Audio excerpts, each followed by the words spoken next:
Pasados los tiempos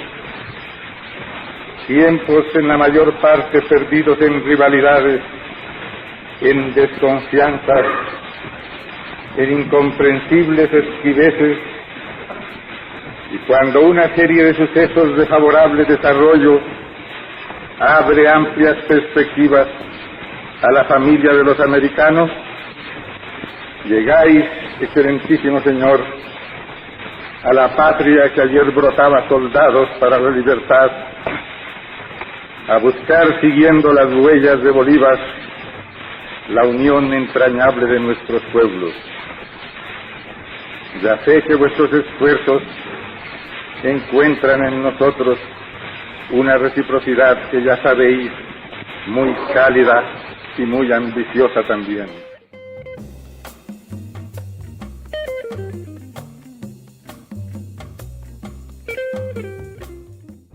Antes del mandato de Alfonso López Pumarejo, que empezó en 1934, Enrique Olaya Herrera se encontraba en el poder como el primer presidente liberal después de medio siglo de gobiernos conservadores, cuya hegemonía se acabó por divisiones internas del partido y por su incapacidad para responder a los desafíos de la época, como la crisis del 29.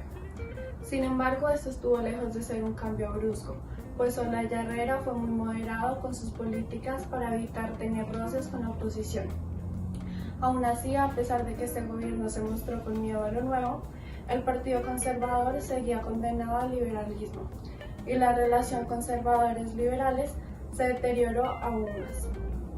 Es por esta tensión y por la moderación de Olaya Herrera que el gobierno de López Pumarejo fue tan revolucionario para su época.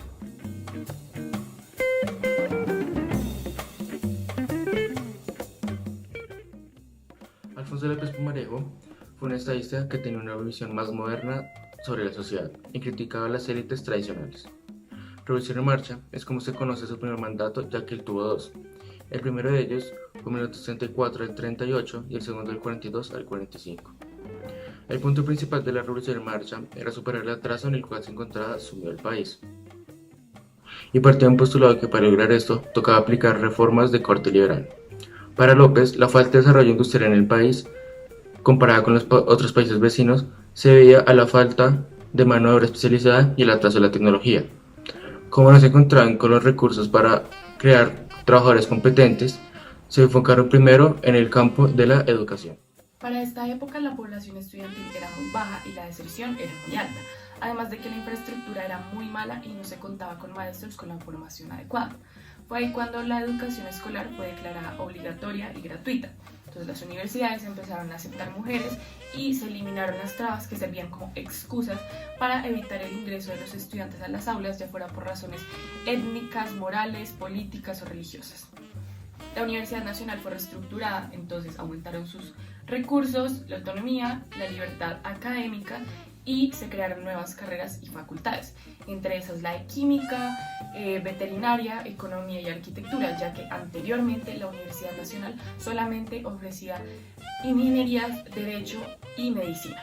Entonces podemos ver cómo la enseñanza apunta al desarrollo de una educación laica que propiciara el fortalecimiento de el espíritu crítico y racional. La reforma educativa estaba orientada al progreso económico, la inclusión de nuevos sectores y el desarrollo de un criterio científico y crítico.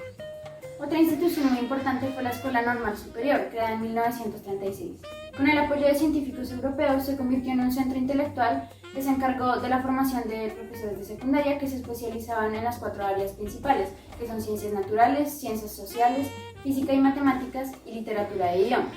Además, propició la profesionalización de disciplinas que hasta entonces habían sido consideradas solo aficiones, como son la historia, la antropología, la geografía y la lingüística. Uno de los legados más importantes de la escuela fue el reconocimiento de la diversidad cultural, lingüística y regional de Colombia. Además, con esta escuela y con esta educación, la gente iba a estar en condiciones de contribuir al progreso del país, no solo material, sino también político, es decir, que serían una herramienta muy valiosa para afianzar la democracia.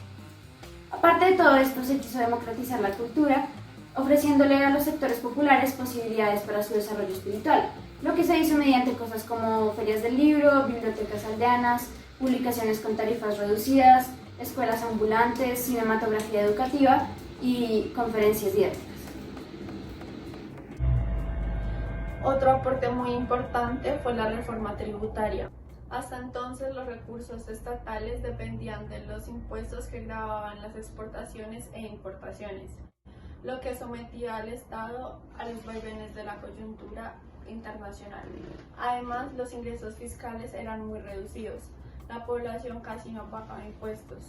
Lo que hizo López fue iniciar un proceso de modernización de finanzas, sustentado en la creación de nuevos impuestos y en el incremento de las obligaciones fiscales a los sectores más ricos. También se quiso limitar el poder de la Iglesia con el objetivo de liberar al Estado de las trabas que imponía el poder eclesiástico y de extender la ciudadanía a sectores excluidos por los prejuicios del clero. López quiso dar una respuesta frente a la lucha agraria y a los conflictos laborales urbanos del campesinado y el proletariado urbano. Para aumentar la producción y la oferta laboral, creía que la solución era presionar a los terratenientes para que explotaran sus enormes tierras de una manera adecuada. La ley de tierras estipulaba que cualquier tierra que no fuese explotada en un plazo de 10 años, que después se convirtieron en 15, pasaría a las manos del Estado y sería una indemnización. En el mundo obrero, los reclamos giraban en torno a la mejora de salarios y condiciones laborales, al reconocimiento de la organización sindical y a los derechos relacionados con prestaciones. López presionó a empresarios para el aumento de remuneraciones y reconoció la huelga como un derecho constitucional. Además, estableció el descanso remunerado y la protección a la maternidad. También apoyaba económica, jurídicamente y políticamente al sindicalismo, y así fue como en 1938 nació la Confederación de Trabajadores de Colombia.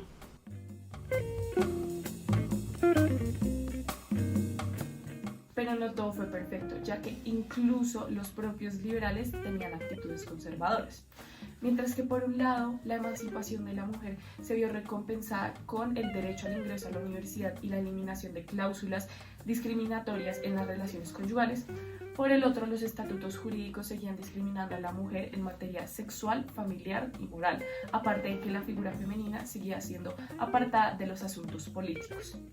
Por otro lado, aunque se logró reducir el analfabetismo, la calidad ofrecida a los distintos estudiantes era bastante desigual y los contrastes entre educación pública, privada, rural y urbana eran cada vez más evidentes. Por otra parte, el número de hectáreas distribuidas por el gobierno al campesinado eran prácticamente insignificantes, ya que el campesino, aparte de necesitar su parcela, necesita créditos, conocimiento para explotar tierra, vías de comunicación, asesoría en mercadeo, entre otras cosas. Entonces esto no les bastaba. Finalmente, acusado por la oposición, López declaró la pausa de sus reformas en diciembre de 1936, cuando ya la mayoría de las medidas habían sido adoptadas, y tras eso se volvió aún más moderado. Como conclusión, podemos decir que las reformas de la Revolución en Marcha, a pesar de los problemas, contribuyeron a que los sectores tradicionalmente excluidos tomaran conciencia de sus derechos y le dieron al Estado nuevas funciones relacionadas con el bien común. El débil estado de bienestar que López quiso instaurar no tuvo el resultado esperado en todos los aspectos. Sin embargo, marcó un referente muy importante en la historia del país que posteriormente sería retomado por gente como Gaitán. Aunque en la actualidad pueda parecernos que lo que hizo no fue mucho, en el contexto conservador de la época, cualquier reforma modernizante era vista como algo innovador, revolucionario y radical.